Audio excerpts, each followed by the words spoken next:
and this is in order from least probably important maybe to most important. But first off, Okay. get good sleep. Okay. Got to get your rest. Okay.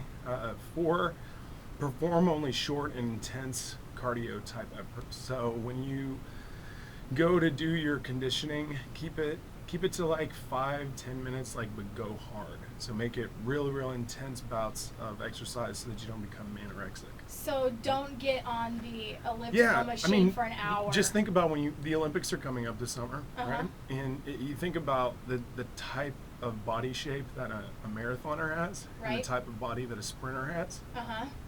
Okay. If you want to gain muscle, Short and hard. yeah, keep it short and intense.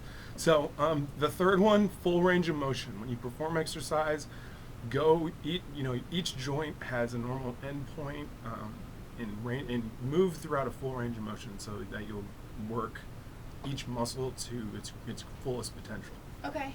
So number 2, perform compound exercises. This is bench press, back squat, front squat, overhead squat, shoulder press, deadlift, pull-ups. These movements recruit maximum amount of muscle fibers, which will lead to faster muscle gain. Okay. And then this one is probably one of the most important things. If you want to get bigger, you got to start eating more. So add 500 calories to your current daily total of intake of food. So increase your caloric intake. Keep the calories clean. Lean meats, low-fat dairy, fish, fruits, veggies, whole grains. Okay. So keep it, and again, I always go back to this, but keep it varied. So specific adaptations to imposed demands. That's what we learned in school, the SAID principle. So if you do the same thing all the time, your body's going to get really used to it, and it's going to accommodate to that. Okay. So to tone, using moderate weight, lighter weights, doing more repetitions, doing circuit type training, that's a good way to tone. But these moderate duration workouts, they're going to work well. So 10-20 minutes. I mean, there's a million different ways to tone up, but just keep it varied. So by circuit, do you mean like within 15 minutes do 20 push-ups and then 10 push press and 10 squats, like go through those kind of motions? Yeah, like we do at CrossFit, we do these circuit type training where you go through rounds or repetitions, you perform things for time, but that's not the only way to tone up. Mainly you just want to fatigue a muscle. You want to get to the point where you're getting to like muscle fatigue, muscle failure. So okay, if you're doing more repetitions, like 15 to 20 reps, and not walking to the water fountain or going and hitting on the hot chick at the gym for 30 minutes before you go back. Not that that's bad. No, that's awesome. This one really goes back to how you gain strength as well, just in general. You have to work from core to extremity. That's a very basic principle.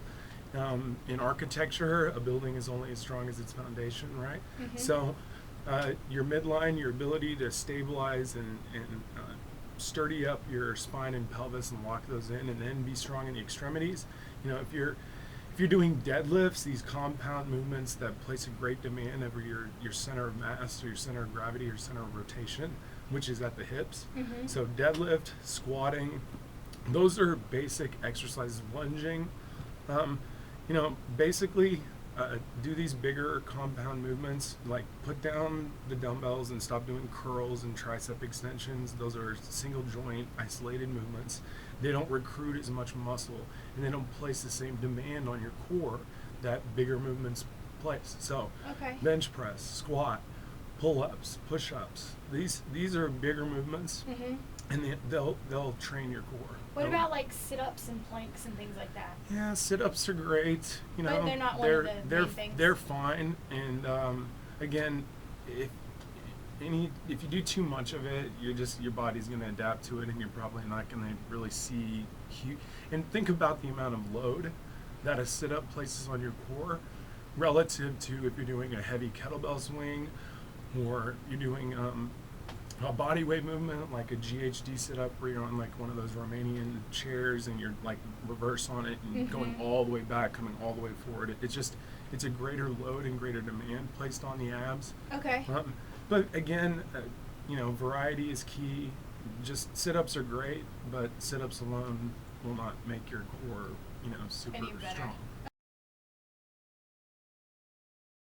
strong. Jump through hoops of fire and roll around in the mud. From what I understand, it's kind of it's a fun. I mean, I'm sure there's plenty of people that have done these that have they're really serious competitors. But I don't. To me, it seems like just kind of fun. People dress up and go and do it. So if you're really taking it seriously, maybe practice running on rugged terrain. Just different types of terrain. Go run in the mud. Climb ropes. I don't know what all they have at these Tough Mudders. Go look online. I mean, honestly, my best advice would be like go to blog sites, where people are talking about their training that they're doing, and I'm sure you can get a couple different templates and ideas. My tip of the week, having to do with bulking up and gaining strength. When you train really hard, you break down muscle. So we want you to recover, and hopefully you want yourself to recover quickly so that you can build it back up, become stronger. So after you train, drink some type of post-workout recovery drink. There's plenty of them out there. I use Progenics. You can go to Progenics USA, and they've got a great product. It's a whey isolate. But there's plenty of great places here in town. Supplement Superstore, Midwest Fitness Solutions. They've got great supplements. You can also just go get some chocolate milk. Okay. So all right. That works too. Right on.